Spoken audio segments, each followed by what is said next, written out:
Hello there.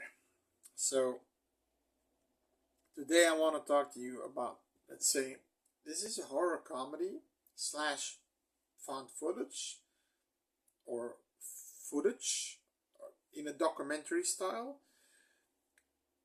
Probably my top one horror comedy. It's directed by Scott Glosserman. I don't know who that is. Nathan Beazle, who plays this movie is the movie Behind the Mask: The Rise of Leslie Vernon.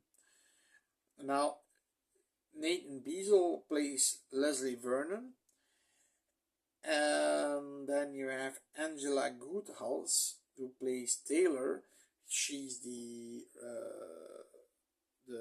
reporter, and she has a camera crew, a camera guy and a sound guy. And then you have some horror alumni in there, like Zelda Rubinstein from the movies Poltergeist, and Robert Englund as Dr. Halloran. Also Scott Wilson from The Walking Dead, season 2. He plays Eugene. Now, what this movie is about the documentary crew that's following Leslie Vernon. Now, Leslie Vernon is a serial killer that wants to become a serial killer. So he's preparing to be a serial killer. You see him like doing all these things. I mean, like he's doing cardio and like he's saying, and he's standing there. You always have to have a good cardio because the victims are always running and you're just walking, and you got to keep up. And that's true because if you see slasher movies, it's always so weird that they're running, and the killer gets in front of them and immediately, like they get zoomed up and get there in front of them and kills them. It's it's a real thing in slasher movies, and it's like, oh, here's the cardio, and then like there's also this scene. I mean, when um, they're having an interview with each other, just in a room, and he's saying, you always have to watch out for the closet because the victim will always go in the closet because the closet is like a womb, like where a fetus is protected, The closet is like that. The victim feels protected by like a fetus in the womb, and she says, "Oh, so you're pro-life then?" And he goes like, so there are a lot of great things in this movie. It's funny, but the movie is like this. It goes, so this is the comedy, this is the horror. It goes, and then it goes to horror, and then it goes to full slasher mode. Now, so what happens is the first kill he does is he kills. So what he basically did was spread a lie of Leslie Vernon, the legend of Leslie Vernon, and the house where they are in is the Vernon house, and every few years they come to the house, campus kids, to have smoke weed, have sex, drink, and this year they're coming again. So he's preparing for that. So he's like, shutting the windows below with hammer nails. And she said, "What about the those above. Yeah, you would. They never do that. You would think so, that right? But they never do that for some reason. And it's right. They never do that. They never go through a window and escape through the from above for some reason. And he also manages to have a box that he can control the light with, on and off, the circulation of the electricity. And he he basically already has a final girl in the group that's coming that night. And that he's been stalking that final girl for weeks, and like showing up at some places, let her see her, let her see him, and then he goes away. Same style like in Halloween Michael Myers does, because they're all referencing uh, the OG killer. So Eugene Scott Wilson is a retired serial killer. It's so fucked up because he killed a lot of people and now he's retired, but they know they're filming this, so wouldn't he be caught and picked up and go to fucking jail? I'm not sure. So he's giving that all away, while meanwhile he's chopping a carrot and he's doing like he's really fast with a knife and this and that. So and he was he apparently he was digged in a grave in a hyperbolic chamber where he has not a lot of air, and he wasn't there for 3 days apparently, and his wife forgot that he was there, and they open him up and he's like, oh. But the reason why they do that is so they can pretend to be dead, and if they feel a pulse, they don't feel a pulse. It's like stopping your heart for a minute and then getting up again, all these things. And they're, Eugene is talking, we all want to be like the OG killers, Michael Myers, Jason Voorhees, Freddy Krueger, all these guys. We want to be like them. But it's hard to be like them because these guys knew what they were doing. We have to be very creative with our kills, really creative. We have to look like, always go for the fattest one, because the fattest one doesn't run fast. So they're getting tips from each other and things like that, and it's so funny. It's just funny. And at the end, he's covering himself with but before I forget, the Leslie Vernon thing is basically made up. Before they know that, is the librarian, the final girl that's coming to the house later on. He plans things and everything comes to fruition. That there's a those computers, those you skip news pages from years ago, and she skips to a page that she is related to someone, and she goes to the librarian, Zelda Rubinstein, and she's talking about who's Leslie Vernon. Oh, Leslie Vernon, such a sad story.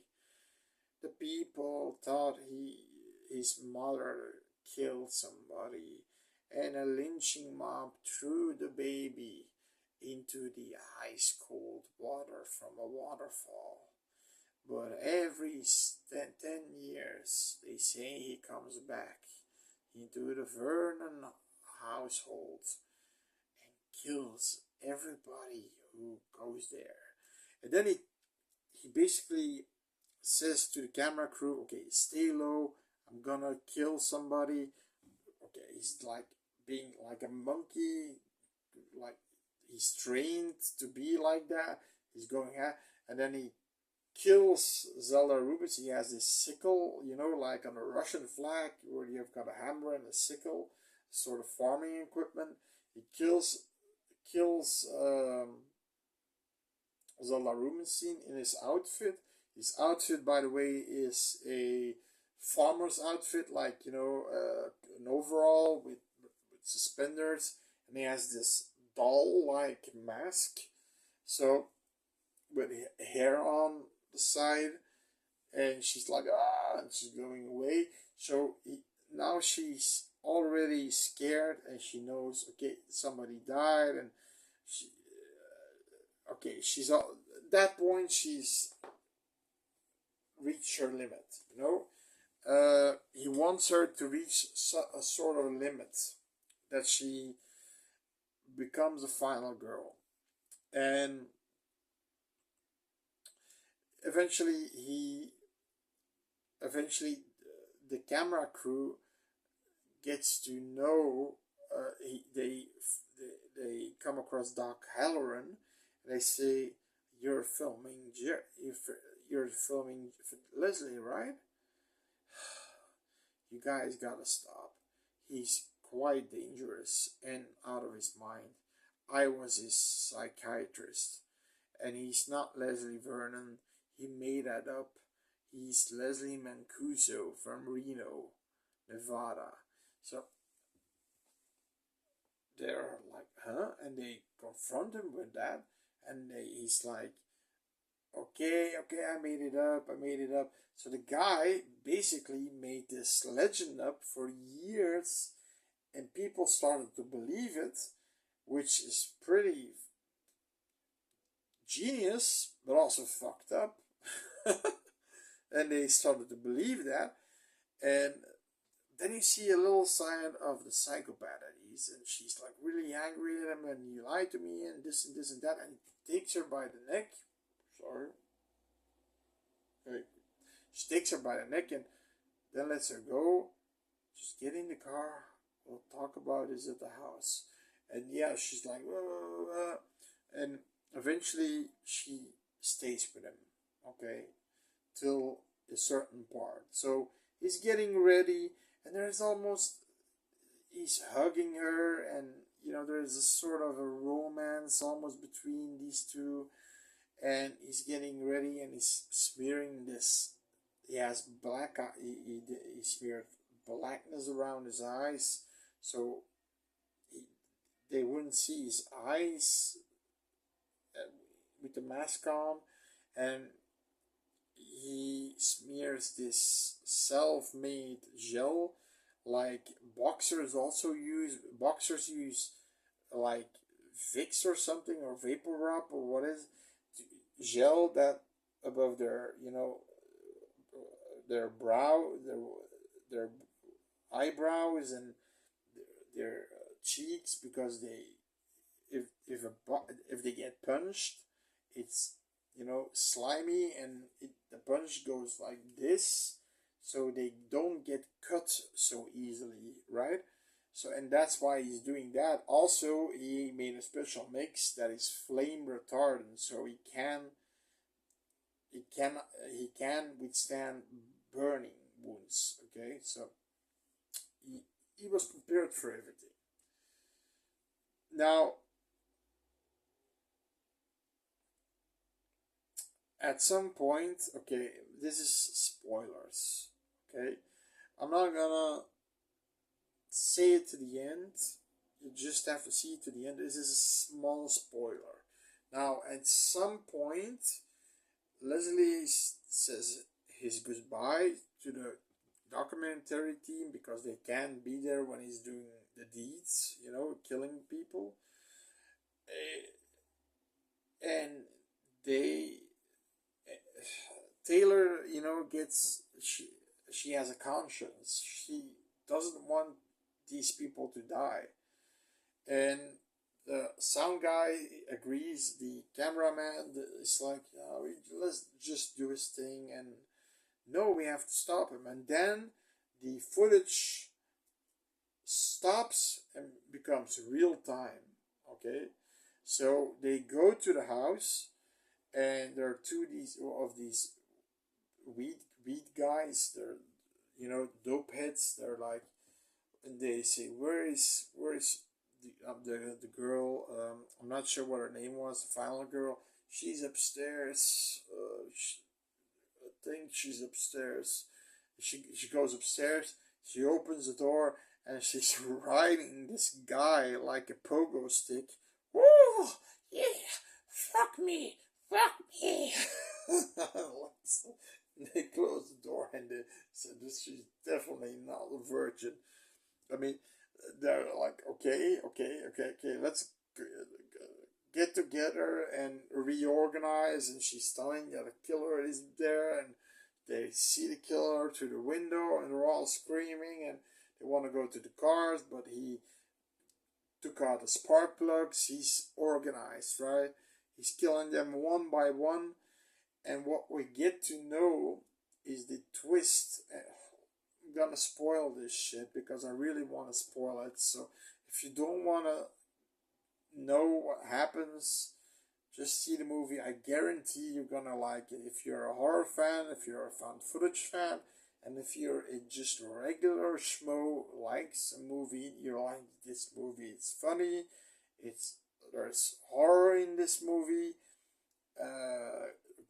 Some gore in this movie. It's just great. It's number one on my horror comedy list. Like Shaun of the Dead, maybe second place, but this one is definitely number one. And because it goes from comedy to horror, okay, slasher horror, and really slasher, and Doc Halloran is basically, Leslie called him his Ahab, and he's the whale. So he's the one who wants to get Leslie and kill him. He's like a Dr. Loomis, right, from Michael Myers. So he has the codes like Dr. Loomis has. He eventually also comes to the farmhouse and gets attacked. But eventually what they start to they're saying, you gotta be a virgin, right? To be the final girl, you gotta be a virgin. There are a few people left, and the girls that are left, they aren't virgins. And Taylor says, I'm a virgin. And she was the victim and the final girl all the time. He knew that she was gonna be the final girl. He knew that she was gonna be the one to defeat him, maybe. And that's what I'm gonna keep. That's what I'm not gonna spoil. But she was the final girl from the get go. He knew this, and he just played along, and she realizes it at that point. Of course, when the final girl that was fucking somebody like a pogo stick dies, she now knows this. So, like I said, it's pretty great because Leslie kills at some point. He doesn't have remorse or something at that point. But at that point, he's full slasher mode because he kills the camera guy. He's the fat guy, and he kills him, and what does he do? I think he breaks his neck or something, and so he doesn't have any remorse anymore at that point. So his target is Taylor now. I'm gonna leave it there. So what happens with Taylor? What happens with Leslie? I can say that the movie ends with a cool song.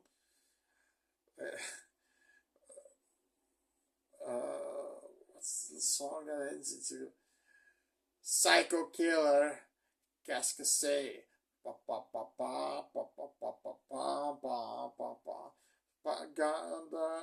you know, it's a pretty good, pretty cool song, and it's just a good movie. Really good movie, good acting, funny at times, scary at times, some good gore at times. It's a nice convert to from humor to horror slasher. I mean, Leslie Vernon is a, and that's I. There should have been a second Leslie Vernon movie. There really should, but I don't think this movie did well at the box office. I'm not sure, but it's such a great movie. Such a great movie. If you recommend this, I recommend this one with 110%. Look this one up. So, Behind the Mask, The Rise of Leslie Vernon. It's a mouthful, I know, but look it up. Maybe you can see it for free on Tubi or YouTube, I'm not sure, but try to find this one. See you later.